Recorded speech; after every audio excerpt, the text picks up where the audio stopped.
अभी इलेक्शन आ रहा है आमदार की जो सोनू यादव है, जो गीता जैन के फेसबुक के इसमें वो उसके गोदी में बैठा है, तो ऑफिशियली उसी ने बोला होगा, गीता जैन जी ने बोला होगा कि वीडियो वायरल करो।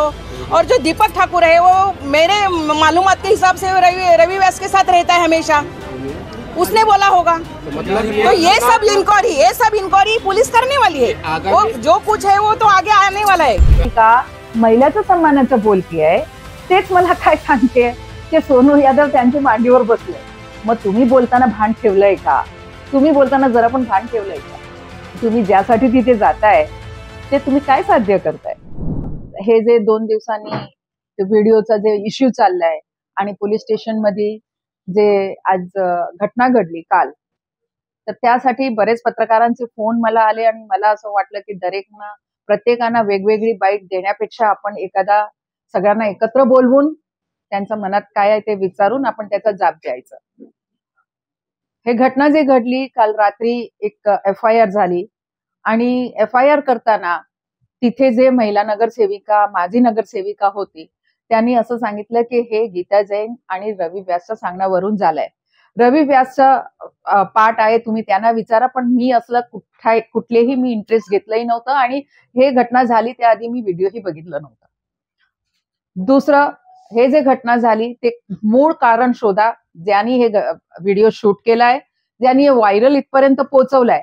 कारण ज्यांच्यावर FIR झाली आहे ते कधीच गोवामध्ये प्रेझेंट नव्हते, ते इथेच होते आणि सोनू यादवची ते ग्वाही मी देऊ शकते। 2 दिवस तो माझ्या बरोबर इथे माझ्या कार्यालयात होता, माझं काही ना काही काम होतं म्हणून, तर तो गोव्यात गेला नव्हता, म्हणजे व्हिडिओ त्यांनी शूट केलं नव्हतं।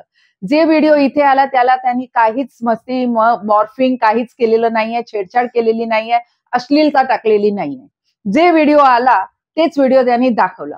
पण मला असं वाटलं कुठेतरी कुणाला एक गिल्ट फिलिंग असावं की मी जे केलंय ते चुकीचं केलंय, मग काय करायचं, तर काही नगरसेविकांना पोलीस स्टेशनला पाठवायचं, दबाव आणायचा आणि काही 2 नाव द्यायचं आणि मी जे केलंय ते किती खोटं केलंय तिथे लोकांना माहित पडू, म्हणजे त्याच्यावर लक्ष जाऊ देऊ नये म्हणून हे सगळं चाललेलं कारभार आहे। निर्दोषावर FIR केली आहे।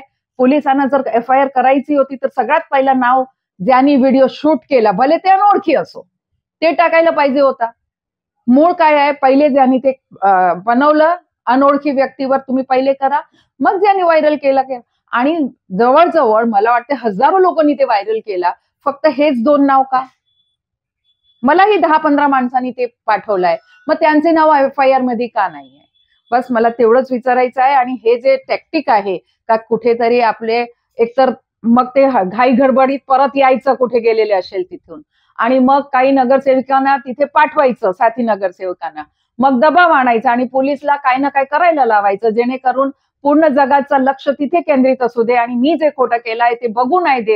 हे जे वृत्ती ज्या माणसाची आहे त्याचा पण मी निषेध करते। बघा, मला स्वतःला 10-15 माणसांनी पाठवलंय, मला तर नाव पण आठवण नाहीये, तसंच कोणीतरी पाठवलं असेल, नाही मी विचारलं नाही, कारण हा खूप कॉमन आहे आणि सगळ्यांकडे पोचलंच आहे कॉमनली, तर मी काय असं विचारायचं असं काय मला इम्पॉर्टंट वाटलं नाही। महिलाचा सन्मान मी करते, मी परत तेच सांगते, जे आरोप करतात त्यांना विचारा तुम्ही किती महिलाचा अपमान केलाय आतापर्यंत ते।